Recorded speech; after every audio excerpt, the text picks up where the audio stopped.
उसका बाप बैचलर ने, उसकी माँ कुंवारी। फैमिली देखिए। बहुत बढ़िया। था उसका बाप बैचलर ने, उसकी माँ कुंवारी। एक ऐसा भी खानदान है, तुम नोट करो। अभी हमारे सुरेंद्र दुबे जैसे कोई जानकार थे, खड़े हो गए, बोले क्या पढ़ रहे हैं आप? हाँ ये कोई गजल है? इसमें वजन नहीं है, मीटर नहीं है। बोले बैठो बैठो, एक वजनदार शेर सांभळो। हाँ, वजन भी लाता है, मीटर भी लाता है। आखिरी शेर तो उन्होंने कमाल का पढ़ दिया कि शेर में इतना वजन डाया भाई डाल दिया, हाथी भी परेशान है, तुम नोट करो, मेरे दिल की दास्तान है तुम नोट करो। कॉमेडी के वीडियोस देखने के लिए हमारे चैनल को लाइक और सब्सक्राइब करें।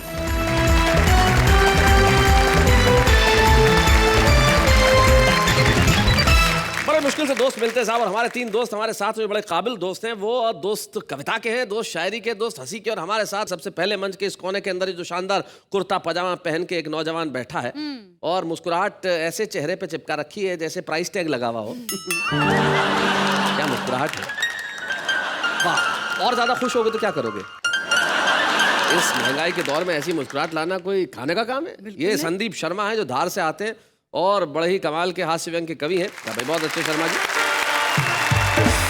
जो बीच में बैठे हुए हैं वो काफी शाकाली लग रहे हैं आज। लग रहे हैं कि नहीं? हाँ? लेकिन ये हिंदी कविताओं के शाकाल हैं। ये बहुत बड़े डॉन है, नाम है इनका सुरेंद्र दुबे।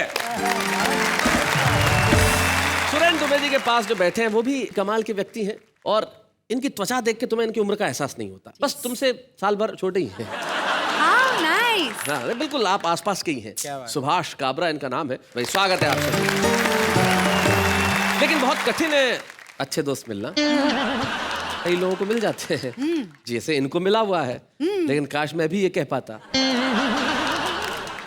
इसे समझना पड़ेगा और समझने के लिए वक्त चाहिए। मैं तुम्हें थोड़ा सा वक्त देता हूं कि जब तक संदीप शर्मा आके कविताएं सुनाए तब तक तुम समझने की कोशिश करो कि मैंने क्या कहा। संदीप शर्मा धार से।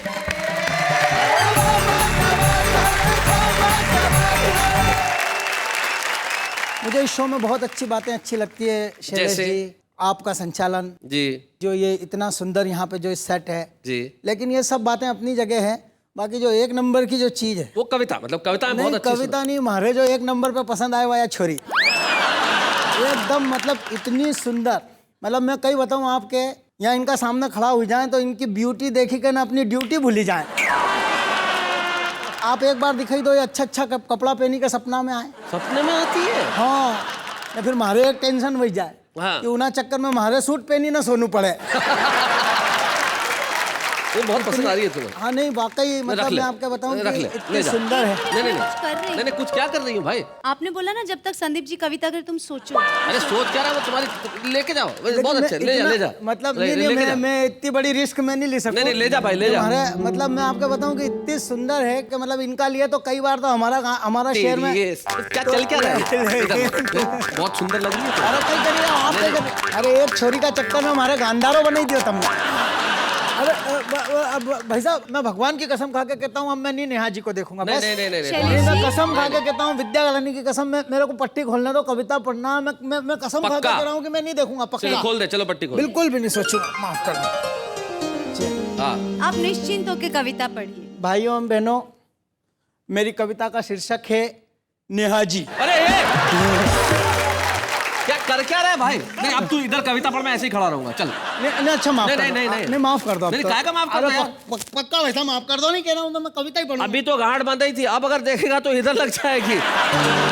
संदीप शर्मा जी, आप देश के एक जिम्मेदार कवि हैं, इधर उधर मत देख के सीधी कविता पढ़िए। जरा तालियां बजाइए इनके लिए। हाँ हाँ सीखिए, कविता लीजिए। मुन्ना चिल्लाया पापा भूकंप आया। ओहो। मैंने कहा तेरी मती फ्री होगी, ध्यान से देख बिस्तर पे से तेरी मम्मी गिरी होगी। यही बात जो तुमने कही, एक बड़े प्रसिद्ध कवि है जयमिनी हरियाणवी जी। उन्होंने अपने अंदाज में ये बात कही थी। उन्होंने कहा कि भूचाल आया तो समस्या हुई खड़ी, क्योंकि घरवाली पलंग से नीचे गिर पड़ी। मैं उसके पास गया और ये सवाल उठाया कि भूचाल आने से तू गिरी या तेरे गिरने से भूचाल आया? ऐसा नहीं है कि घर गृहस्थी में मतलब सिर्फ समस्याएं रहती, कभी कभी आनंद मस्ती खुशी भी हो जाती है। मतलब वो एक भाई साहब आपको बिल्कुल सच्ची घटना बता रहा हूँ। एक आदमी रेलवे स्टेशन से निकला, रेलवे स्टेशन से निकला तो उसके होंठ जले हुए। अच्छा। मैंने पूछा यार तू रेलवे स्टेशन गया था तो तेरे होंठ क्यों जले हुए? बोले पत्नी को छोड़ने गया था। मैंने कहा पत्नी को छोड़ने गया था, इसमें होंठ जले हुए का क्या कारण है? बोले खुशी के मारे जल्दी जल्दी में इंजन चूम आया। ये दुर्घटना है, दुर्घटना। हाँ, दुर्घटना। अब आपको एक दुर्घटना बताता हूँ नेहा जी। हाँ। पति पत्नी होटल की 7वीं मंजिल पे ठहरे हुए भाई साहब। अच्छा। पति ने फोन किया नीचे रिसेप्शन पे, मेरा और मेरी पत्नी का झगड़ा हो गया है और वो 7वीं मंजिल से खिड़की में से कूदने की धमकी दे रही, जल्दी ऊपर आओ। बोले नहीं। मैनेजर ने कहा नहीं, ये तो आपकी पर्सनल समस्या है। बोले खिड़की नहीं खुल रही है, ये तो मैनेजमेंट की समस्या है। एक कविता सुनाता हूं। जब देश समाजवादी गणतंत्र जब लिखा होता है संविधान में और जब पूंजीवाद की तरफ बढ़ता है तो क्या परिस्थितियां बनती है, हास्य से उनको समझने की कोशिश करें। जी। किस्मत चमकाने का तेल लगाइए, एक झाड़ू खरीदिए, साथ में एक कार मुफ्त पाइए। अच्छा। कैसे कैसे विज्ञापन अर्थव्यवस्था जी। आपके अपने आप से रिश्तों में झाड़ू का पेमेंट भी आसान किस्तों में।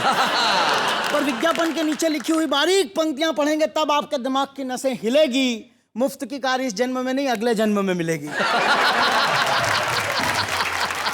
पर जनता कितनी भोली है, जनता कितनी भोली है। बाजार को सिर्फ पैसे खींचना है, ये खींचेंगे। इन्हें सिर्फ चीजें बेचना है, ये बेचेंगे। 21वीं सदी तक जाते जाते मुर्दों के कफन और अर्थियों के बांस भी शॉपिंग मॉल्स में बेचेंगे। क्या बात है, वाह वाह वाह, बहुत अच्छा। ये फला कंपनी का कफन है भाई साहब, मुर्दे को सुकून देता है। ये फला कंपनी का बांस है भाई साहब, लाश को भी गर्म खून देता है। क्या बात है भाई, बहुत बढ़िया, बहुत अच्छे, बहुत बढ़िया संदीप। इन्हें सिर्फ चीजें बेचना है, ये बेचेंगे। 21वीं सदी में जाते जाते 2 रुपए के पाउच में मौत और 10 रुपए में 1 लीटर पानी बेचेंगे। वाह वाह वाह वाह, बहुत अच्छे। इस पूंजीवादी अर्थव्यवस्था के चलते भारतीय अर्थव्यवस्था के अंतिम पत्ते झरने तक आ गए। बाप के 13वें पर बेटे मरने तक आ गए। आदम की औलाद चारा चरने तक आ गए और सोने की चिड़िया के ये वंशज घर के जेवर बेचकर बिजली के बिल भरने तक आ गए। क्या बात है भाई, बहुत अच्छे, बहुत बढ़िया। पर कब तक जेवर बेचकर घर चलाएंगे? एक दिन बड़े बड़े रईस भी भिखारियों की लाइन में नजर आएंगे। उस वक्त तुमको ये सीख कौन देगा? जब सब भिखारी हो जाओगे तो भीख कौन देगा? सही है। इसके पहले समझदारों की पंक्ति में दिखो, बाजार के दबाव में नहीं, आवश्यकता के आधार पर चीजें खरीदना सीखो। क्या बात है, बाजार वाह के वाह दबाव वाह में वाह वाह, Understand भाई बहुत अच्छा, बहुत बढ़िया। वैसे अर्थव्यवस्था ऐसी हो गई है संदीप, हमारे वहाँ जोधपुर में इनकम टैक्स डिपार्टमेंट के बाहर एक भिखारी खड़ा हुआ तो अंदर से क्लर्क ने कह दिया चला जा, तेरा यहाँ काम नहीं है। भिखारी बोला रिटर्न भी नहीं भरूं। बोले भिखारी होके भी रिटर्न भरता है? बोले रिटर्न भरा इसलिए भिखारी हो गया। आइए विषय को थोड़ा सा मोड़ता हूँ, एक अंतर्राष्ट्रीय विषय पर कविता को ले जाने की कोशिश करता हूँ। जी जी। स्पिन बॉलिंग देखिएगा, राष्ट्रभक्ति कहीं यहाँ से यहाँ उछले तो सोचिएगा, समझिएगा, मेरे साथ चलिएगा कि प्रतिबंधों से डरना क्या है, डर डर कर अब मरना क्या है।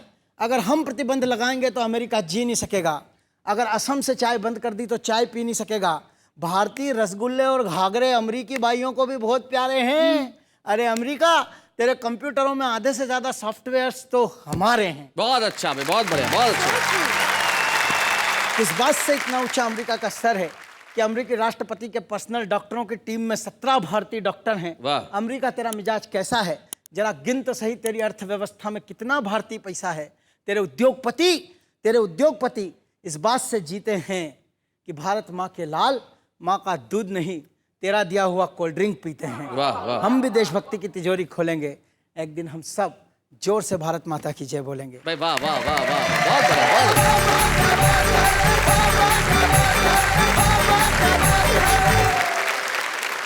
ये होती है भावुकता, ये होता है इमोशन। खड़े खड़े सारी दुनिया को निपटा दो, ऐसा आसान होता है। और कुछ लोग होते हैं जो ऐसा करना जानते हैं, जो किसी भी आदमी को बिना कुछ किए निपटा देते हैं। जैसे दोस्ती। अब दोस्त होते हैं, सुभाष जी हमारे दोस्त, हम दोनों जंगल में गए एक बार। जंगल में? जी, जंगल क्या में हुआ? गए, शेर आ गया सामने। नॉर्मली जंगल में शेर ही आता है। फिर क्या हुआ? सुभाष जी और मैं साथ, मैंने सुभाष काबरा को कहा, मैंने कहा तुम्हारे पास स्पोर्ट शूज है? तो सुभाष जी बोले शैलेश भाई स्पोर्ट शूज पहन के आप क्या शेर से तेज भाग लोगे? मैंने कहा शेर से कौन तेज भागना चाहता है, मुझे तो आपसे तेज भागना है। मिलते हैं उनसे जो हमारे साथ गए थे जंगल में, सुभाष काबरा।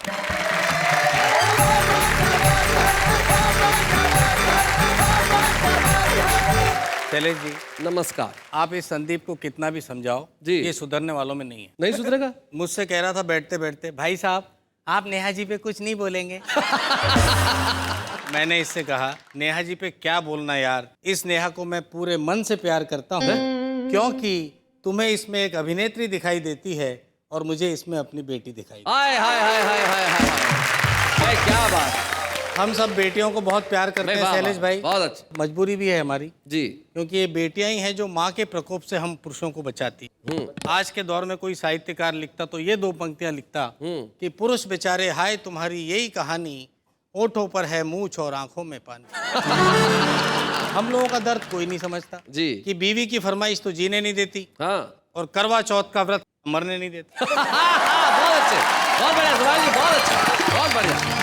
अभी नेहा जी ने एक बात मुझसे कही थी, भाभी जी को नहीं लाए। मुझे ज्यादा बुरा नहीं लगा, हाँ। क्योंकि महिला ने पूछा, जी। कई कमबख्त दोस्त भी पूछ लेते, हाँ। समझ में नहीं आता कि किस में इंटरेस्ट है, मेरी कविता में या भाभी जी में। बहुत बढ़िया, बहुत अच्छे। क्यों नहीं लाया, तो नेहा का जवाब दे देता हूँ भाई, जी। कि काली बीबी काले काले कपड़ों में पास आई, बोली कालू राम मुझे प्यार से निहारो ना। आहा। काली हूँ निराली हूँ मैं, शायर जी की साली हूँ मैं, कोई ताजा शेर मेरी नजरों पे वारो ना। तो कालू राम बोला मैं तो कलर का मारा हुआ, भारी भारी शब्दों से और मुझे मारो ना। हाँ। काली रात में नजर आती ही नहीं नजर, दांत चमकाओ मुझे जोर से पुकारो। ये संदीप शर्मा मेरे साले जैसा है, हाँ। अच्छा इसके लिए 4 पंक्तियां। चलो भाई सुनो साले साहब। जी जी जी। एक रोज मैंने अपने दोनों बच्चों को पीटा, अच्छा। तो बच्चों की माँ ने मुझे कॉलर से पकड़ा और किचन में घसीटा। बोली आजकल बड़े बदतमीज होते जा रहे हो, बिना बात ही चांद जैसे बच्चों को रुला रहे हो। मैंने कहा ये बच्चे हैं, कुछ ही रोज में अपने बाप माने जाएंगे। आज घर में इनके मामा जी आए हुए हैं और कमबख्त जिद कर रहे हैं कि डाकू देखने थाने जाएंगे। बहुत अच्छे। आपने दोस्ती की बात की थी जी। एक प्रोग्राम में मैं गया कविता पढ़ने के लिए, मेरे एक मित्र थे डाया भाई, डाया भाई। वो आ गए अचानक, अच्छा। जैसे ये घुसा चला आता है यहाँ से वहाँ, हाँ। आकर बोले मैं भी एक गजल सुनाऊंगा। ओहो। ये मेरे दिल की दास्तान है तुम नोट करो, आहा। मेरा टूटा हुआ मकान है तुम नोट करो। ये मेरे दिल की दास्तान है तुम नोट करो। कुछ लोगों ने तालियां बजा दी, उनको जोश आ गया, बाद में आगे बढ़े। मैं जिसके प्यार में पागल था मैंने एम की दू। मैं जिसके प्यार में पागल था मैंने एम मैंने एम की दूं। मेरा तो जूता का दुकान है तुम नोट करो। ऐसी तालियां बजी तो और जोश आ गया, हाउ स्वीट डाया और भाई। जोश आ गया तो अगला शेर उन्होंने ठोक दिया। हाँ। रात को 12 बजे बारी तोड़कर भागा, गधेड़ा दोस्त बेईमान है तुम नोट करो। था उसका बाप बैचलर ने, उसकी माँ कुंवारी। फैमिली देखिए। बहुत बढ़िया। था उसका बाप बैचलर ने, उसकी माँ कुंवारी, एक ऐसा भी खानदान है तुम नोट करो। अबे हमारे सुरेंद्र दुबे जैसे कोई जानकार थे, खड़े हो गए, बोले क्या पढ़ रहे हैं आप? हाँ। ये कोई गजल है, इसमें वजन नहीं है मीटर नहीं है। बोले बैठो बैठो, एक वजनदार शेर सांभलो। हाँ, वजन भी लाटा है, मीटर भी लाटा है। आखिरी शेर तो उन्होंने कमाल का पढ़ दिया कि शेर में इतना वजन डाया भाई डाल दिया, हाँ। हाथी भी परेशान है तुम नोट करो, मेरे दिल की दास्तान है तुम नोट करो। एक हास्य कविता आपको और जी। सुनाता हूँ साहब, शीर्षक है बाप रे बाप। बाप रे बाप। ये भी मेरे एक मित्र की कहानी है। मेरा मित्र है जिसका नाम है गिरधारी, मेरी कई कविताओं में बिना बुलाए चला आता है। जी। एक रोज गिरधारी बाप बनने के लिए अस्पताल गया। इसमें ऐसे घूरने की जरूरत नहीं है, औरतें माँ बनने जा सकती है तो आदमी बाप बनने नहीं जा सकता। पॉइंट। अस्पताल जाते ही उसने वहां का नजारा देखा, पत्नी को ऑपरेशन थिएटर में डाला और बाहर रखे हुए एक बेंच पर सो गया। सो गया। लेकिन गिरधारी की पत्नी बड़ी जल्दबाज निकली, इधर गिरधारी सोया उधर हो गया। हो गया। थोड़ी देर बाद एक वार्ड बॉय ने आकर गिरधारी को जगाया। बड़े लापरवाह आदमी हो, अगर रास्ते में हो जाता तो क्या होता? सही बात है। और उसने आगे कुछ भी नहीं बताया। गिरधारी समझ नहीं पाया कि इसे क्या हो गया है, और जब तक कुछ समझे उसने देखा उसकी बेंच पर अब वार्ड बॉय सो गया है। थोड़ी देर बाद उसने ऑपरेशन थिएटर का दरवाजा खटखटाया और कहा दरवाजा खोलो। भीतर से आवाज आई, धीरे बोलो, तुम्हारा बच्चा हो तो गया है लेकिन उसे रोना नहीं आ रहा है।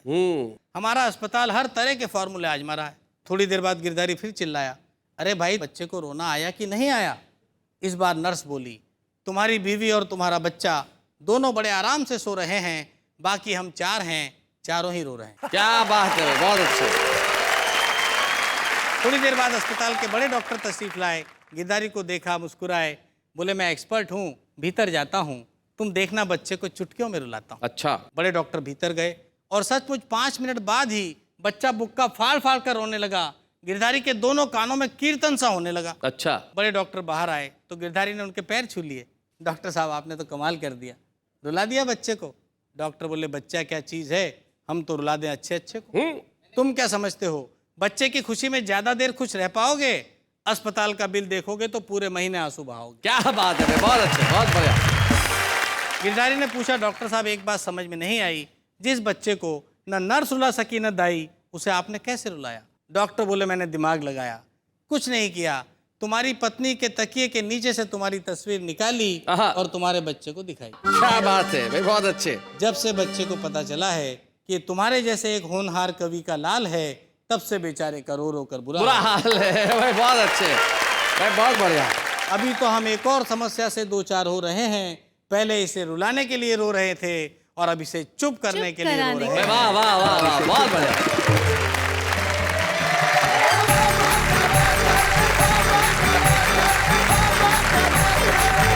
सही बात है, बच्चे जब पैदा होते हैं तो उन्हें रुलाना बड़ा आवश्यक होता है, लेकिन ये वो धरती है जहां बच्चा पैदा होते वक्त मुस्कुराता है, क्योंकि शायद ये गौरव देश के हर वासी को है कि हमें हिंदुस्तान में पैदा होने का मौका मिला। और यहाँ पे आके हंसता इसलिए है क्योंकि उसे पता है कि सुरेंद्र दुबे इस देश में रहता है, और सुरेंद्र दुबे जिस देश में रहता है वहाँ रोता हुआ बच्चा भी हंसता है। आइए सुरेंद्र दुबे जी, जरा जोरदार तालियां बजाएं।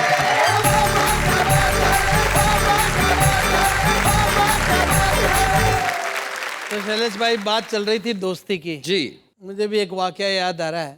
मेरे एक दोस्त ने पूछा क्या होती है सरकार? आहा।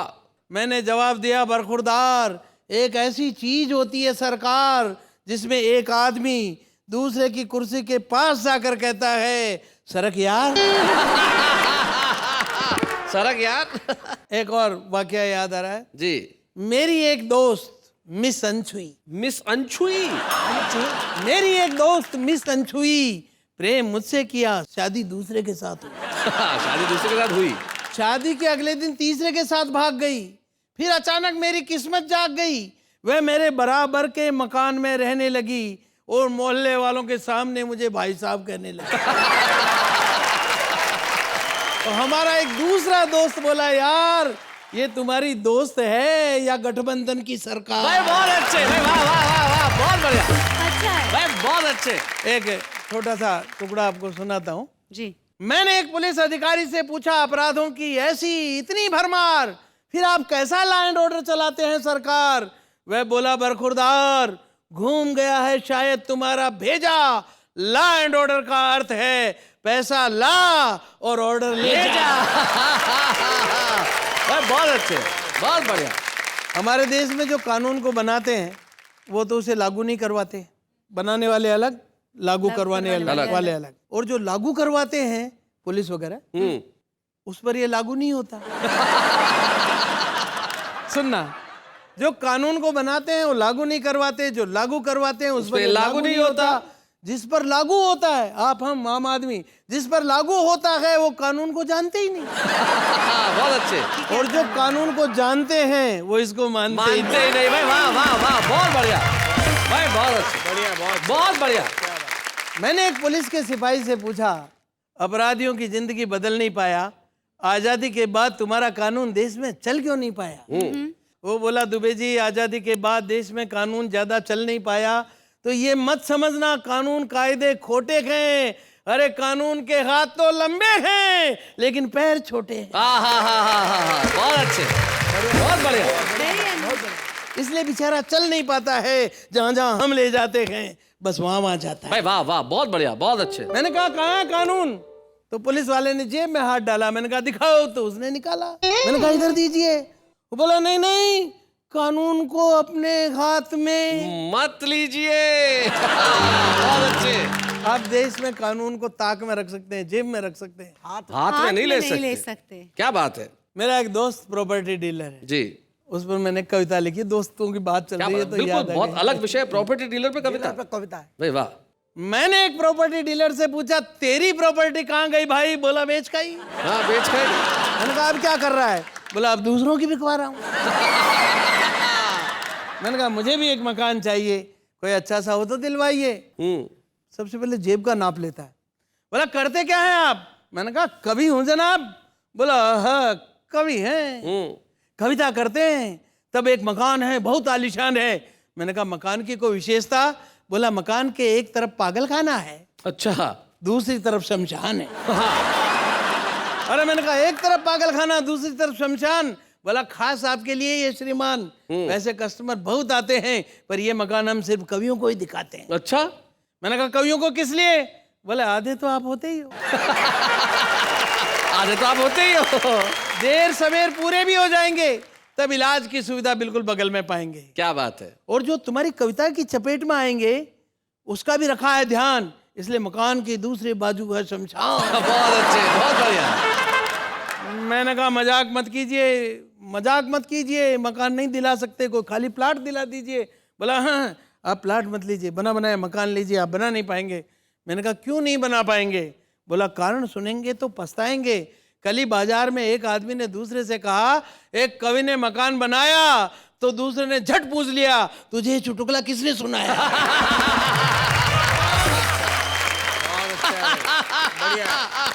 बहुत अच्छे। दूसरे दोस्त के पास आया, उस दूसरे दोस्त ने जले पर नमक लगाया, अपने नव निर्मित मकान का फोटो निकाल कर दिखाया। मैंने फोटो देखा, शिष्टाचार बस तारीफ की। मैंने कहा दोस्त क्या आलीशान मकान बनाया है, मकान के सामने कितना खूबसूरत पेड़ लगाया है। वह संभलते हुए बोला पेड़ अभी नहीं लगाया है, अभी सिर्फ मकान बनाया है। दरअसल ये पेड़ फर्जी है जो इस फोटो में ट्रिक फोटोग्राफी से आया। अच्छा, जो ही उसने वस्तु स्थिति समझाई, मैंने भी मकान की फोटो निकाल कर उसे दिखाई। मैं कहा देख मेरे भी मकान का फोटो। देखते ही वो बोला ये तो गजब हो गया भाईजान, वैसे का वैसा पेड़, वैसे का वैसा मकान। मैंने कहा दोस्त भगवान की मर्जी है, लेकिन इस फोटो में पेड़ ओरिजिनल है, मकान फर्जी है। बहुत बढ़िया कि देश के नेताओं ने देश की जनता को पिछले 65 सालों में देश की तरक्की की जो तस्वीर दिखाई है, दरअसल वो तस्वीर तो ओरिजिनल है, लेकिन उसमें तरक्की ऐसे ही ट्रिक फोटोग्राफी से आई। वाह वाह वाह वाह, बहुत बढ़िया भाई, बहुत अच्छा, बहुत अच्छा। एक रचना सुनाता हूं। जी। बाप कंजूस, 3 बेटे, तीनों माँ कंजूस। ये भी विकास है, हमारे पतन का विकास। जी। पिता मरने वाला, 3 बच्चे चर्चा कर रहे हैं, इस चर्चा को सुनना। हाँ। मरणासन पिताजी को देख बोला बड़ा पुत्र ठेले में ही डाल के शमशान पहुंचाऊंगा। दूजा बोला ठेले के तो साथ होगी भीड़ भाड़, स्कूटर पर रख कर मैं ही छोड़ आऊंगा। अच्छा। तीजा बोला स्कूटर में तो पेट्रोल खर्च होगा, साइकिल पर बांध कर पैसे मैं बचाऊंगा। पिता बोला मेरे लिए दुख मत पाओ बेटा, छड़ी टोपी दे दो मैं तो खुद ही चला जाऊंगा। और पंक्ति सुने, तो पुरखों के सम्मान तुम्हारा क्या होगा, प्यारे हिंदुस्तान तुम्हारा क्या होगा। एक दूसरी चिंता और ध्यान दें। रपट लिखाने के बाद आया मंत्री जी को याद, कहा थानेदार को कि कष्ट न उठाइए, मेरी घड़ी मेरे पास में ही मिल गई है यार, घड़ी की तलाश झट बंद करवाइए। जी। झुंझलाते थानेदार ने ये कहा मंत्री जी से, सच्चाई से मेरी मुश्किलों को न बढ़ाइए, जिनने कबूल किया जुर्म घड़ी चोरने का, उनका करूं मैं क्या यह तो बताइए। भाई बहुत अच्छे। तो हे कानून विधान तुम्हारा क्या होगा, प्यारे हिंदुस्तान तुम्हारा क्या होगा। और हिंदी में व्यंग कैसे आता है जी। इसका एक नमूना देखें। सवाल और जवाब है। उसने पूछा तुम्हारी शादी हो गई है क्या, मैंने कहा नहीं मैं तो ऐसे ही उदास हूँ। उसने पूछा मुझसे ईमानदार हो क्या यार, मैंने कहा नहीं थानेदार जी का खास हूँ। बहुत अच्छे। उसने पूछा शरीफों के बीच रहते हो क्या? मैंने कहा रहता तो विधायकों के पास हूँ। उसने पूछा राजनीति में हो जाना चाहते क्या? मैंने कहा इसीलिए करता बकवास तो हूँ। भाई बहुत अच्छे। तो हे चाणक्य के ज्ञान तुम्हारा क्या होगा? प्यारे हिंदुस्तान तुम्हारा क्या होगा? बहुत अच्छे। फिल्मों के गाने हमारी कविता का सबसे लोकप्रिय स्वरूप है जी हमारे उस साहित्य का क्या हुआ? जी। मुन्नी शीला बिल्लो रानी, आ, चालू ओ जलेबी बाई, छन्नो और छमक चलो है नए उफान पर। क्या बात है। बच्चे तर आशिकों को 77 इशारे किए, दिल है ये मुफ्त का जो रखा है दुकान पर। क्या बात है। शब्द भाव भंगिमाएं सभी अश्लील, अब हो रहा प्रहार नित्य सभ्यता के मान पर। वेरी चौपाइयाँ चालीसाएं आरतियाँ याद नहीं, क्या बात है। कितनी चमेली बच्चे बच्चे की जुबान पर। हाय हाय हाय, बहुत बढ़िया। अरे बहुत अच्छे। तो जन गण मन के गान गान तुम्हारा क्या होगा? बहुत अच्छे। प्यारे हिंदुस्तान तुम्हारा क्या होगा? भाई बहुत बढ़िया। मेरे देश महान तुम्हारा क्या होगा? प्यारे हिंदुस्तान तुम्हारा क्या होगा भाई? क्या बात है भाई। वाह वाह वाह वाह वाह वाह, बहुत अच्छे। भाई बहुत बढ़िया सुरेंद्र दुबे जी। कुछ कहने की आवश्यकता नहीं है। जब परिस्थितियां ऐसी हो तो निश्चित तौर पे दिमाग में यह सवाल आता है कि क्या होगा, लेकिन जब तक आप जैसे लोग हैं, जब तक कलम है, तब तक इस देश का कुछ भी बुरा नहीं हो सकता। वाह वाह, क्या बात है भैया आपके लिए, बहुत अच्छे। हमारा जो आज का छुपा रुस्तम है साहब, उसका अंदाज बड़ा ही कमाल का है। जो हमारे छुपे रुस्तम है वो राजस्थान के एक कस्बे से आए हैं, लेकिन मैं जानता हूं राजस्थान के कस्बे से निकल के आज वो देश के घरों घर में छा जाएंगे। नाम है उनका देवकरण मेघवंशी।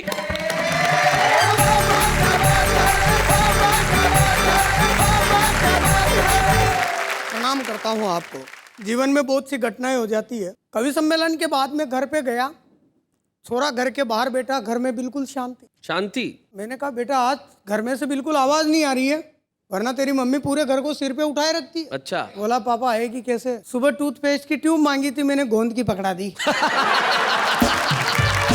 अच्छा बच्चे तो बड़े इंटेलिजेंट हो गए साहब जी।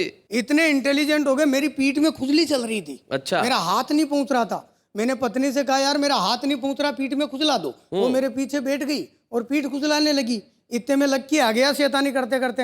मैंने कहा अब बेवकूफ, अगर इस तरह से शैतानी करेगा ना तो तेरी शादी नहीं करूंगा। बोला मत करना मत करना, मेरे चलेगी तो मैं ही खुजला लूंगा। मैं खुद ही पीठ खुजला लूंगा, शादी की क्या जरूरत?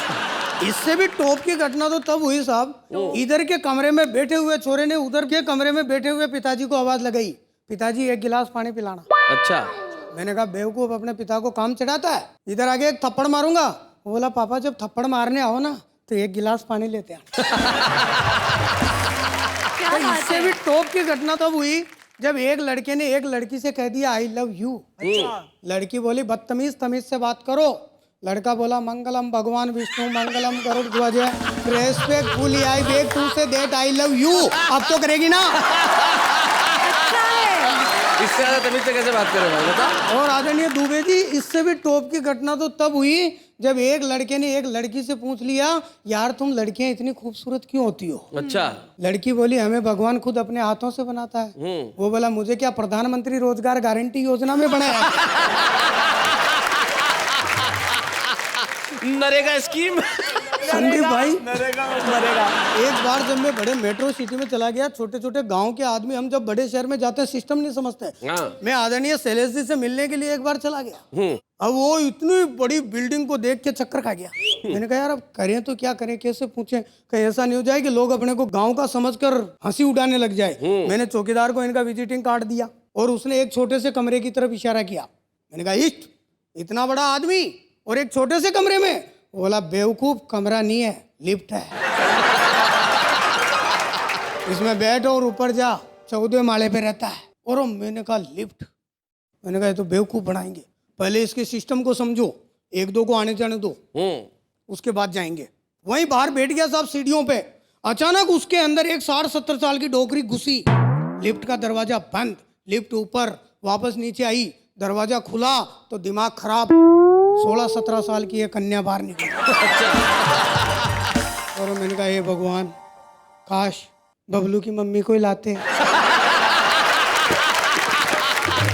कि अचानक उसके अंदर एक नवविवाहित पति पत्नी घुसे, बिल्कुल फ्रेश कपल। लिफ्ट का दरवाजा खुला, दोनों अंदर, लिफ्ट का दरवाजा बंद, लिफ्ट ऊपर, वापस नीचे आई, दरवाजा खुला तो खा गया गच्चा, निकले तो पति पत्नी पर गोद में बच्चा।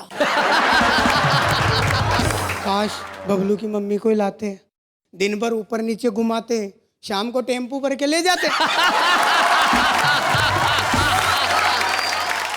देवकरण मेघवंशी जिन्होंने अपने हास्य बोध की परिचय दिया। ये जो हमारी आंचलिक भाषा का जो सौंदर्य है, जो इनके टोन में, इनके लहजे में और जो इनके शब्दों में झलक रहा था, वो अद्भुत है। यही हमारा भारत है। ये भारत जहाँ पे भाषा चाहे शुद्ध बोली न जाए लेकिन विचार शुद्ध होते हैं। क्या बात? वहाँ चाहे व्याकरण ठीक हो न हो लेकिन आचरण बहुत अच्छा होता है। और कस्बे और गांव में जहाँ आचरण शुद्ध होता है, भाषा संयत होती है, वहां से देवकरण मेघवंशी निकल के आते हैं, उस कस्बे से जिसका नाम केकड़ी है। तो आज वाह वाह क्या बात है कि मंच पे हम आपको एक स्मृति चिन्ह प्रदान करना चाहते हैं। देवकरण मेघवंशी। बच्चे हैं या बूढ़े हैं, नर है या नारी है, हंसी देने वालों के सब ही आभारी है, कविता सुनाने वाले अब सबके साथ है। क्या बात है। मैं एक बार आम के पेड़ पे बैठ के अमरूद खा रहा था। आप पूछो कैसे? कैसे? अमरूद घर से लेके गया था, डाल पे बैठा था। ये इंटेलिजेंस है। नेहा जी, आपका हुक्म। आपके साथ जो खड़े हैं शैलेश लोढ़ा, कितने इंटेलिजेंट हैं आप तो अब जानने लगी। बचपन से जानता हूँ मैं जी। जब मैं ब्यावर रहता था, ये जोधपुर रहते थे, तब की बात बताता हूँ। जोधपुर में इन्होंने बहुत आलीशान ऑफिस लगाया और मैं ऑफिस देखने के लिए गया, इनसे मिलने के लिए ऑफिस में।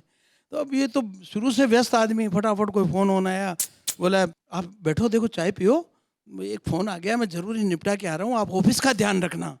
मुझे तो कह गए कि ऑफिस का ध्यान रखना, और पड़ोसी को कह गए दुबे जी का ध्यान रखना। ये इंटेलिजेंस होती है। ये सुभाष जी भी बड़े इंटेलिजेंट है जी। एक जमाने में इनके बाल होते थे, और जिस जमाने में होते थे, ये बाल किस कला से कटाते थे। मुझे बोले एक बार, शैलेश जी मेरे को बाल कटाने के पैसे नहीं लगते। मैंने कहा क्यों नहीं लगते? बोले मैं तरीका बताता हूँ।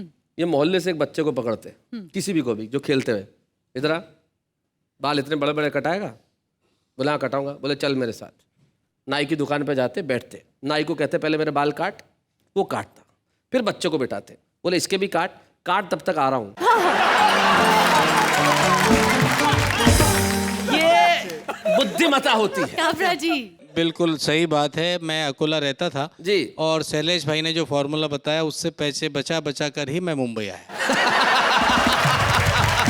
तो ये देख रहा हूँ आप सब लोग अपनी अपनी इंटेलिजेंसी की बात कर रहे हैं, मैं खुद इतना इंटेलिजेंट हूँ, मतलब मैं तो अपने मुंह से कह नहीं सकता इतना इंटेलिजेंट। अगर मेरे को कोरे कागज की जरूरत पड़ती है तो मैं कोरे कागज की फोटोकॉपी कर लेता हूँ।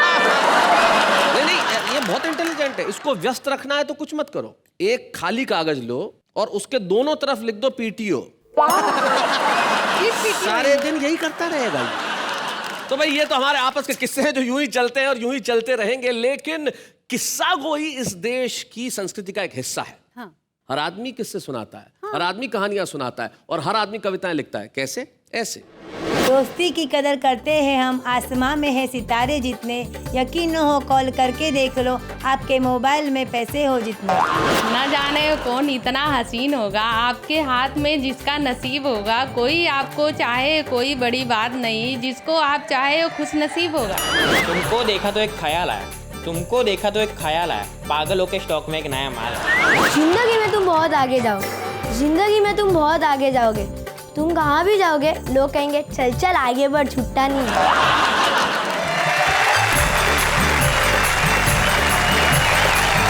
तो ये भी कमाल की कविता है। बचपन में आपने भी ऐसी लिखी होगी जी काबरा जी? बचपन में एक बड़ा जुमला चला करता था जो लड़कियों ने उठा लिया जी। मेरे कॉलेज के कई मित्रों को मिले वो कागज जिस पे लिखा हुआ था, खत लिख रही हूँ खून से स्याही न समझना, हाय हाय हाय, मर चुकी हूँ तेरी याद में जिंदा न समझना। शैलेश भाई, दोस्ती पर मैंने हास्य की एक अद्भुत रचना पढ़ी जी। दो दोस्तों ने मिलकर धंधा किया ऐसा, एक ने लगाया अनुभव, दूसरे ने लगाया पैसा। आहा। 1 साल बाद मौसम बदल गया, अनुभव वाला सारा पैसा ले गया, और जिसके पास पैसा था उसके पास सिर्फ अनुभव रह गया। बहुत अच्छे, बहुत एक ट्रक पे लिखा था वैसा हमारे यहाँ धार्मिक है, हमारे देश की मिट्टी, हाँ हमारे देश की मिट्टी किसी चंदन से कम नहीं है। हाँ। हमारा ये धार भी किसी लंदन से कम हाँ नहीं हाँ ये होता है भाई, क्या बात है, बहुत अच्छे भाई, वाह वाह वाह। लेकिन दोस्ती का बंधन भी जीवन में किसी और रिश्ते के बंधन से कम नहीं। ईश्वर करे आपको दोस्त मिलते रहे, आपको दोस्ती मिलते रहे। और दोस्त के लिए और दोस्ती के लिए जाते जाते एक नसीहत, किसी एक शायर का शेर, मुझे नाम याद नहीं लेकिन याद आता है, कितने कमजोर हैं ये गुब्बारे जो चंद सांसों में फूल जाते हैं और थोड़ी सी बुलंदी पाकर अपनी औकात ही भूल जाते हैं। इसलिए हम जब भी रहें जमीन पर रहें और कहते रहे वाह वाह क्या बात है।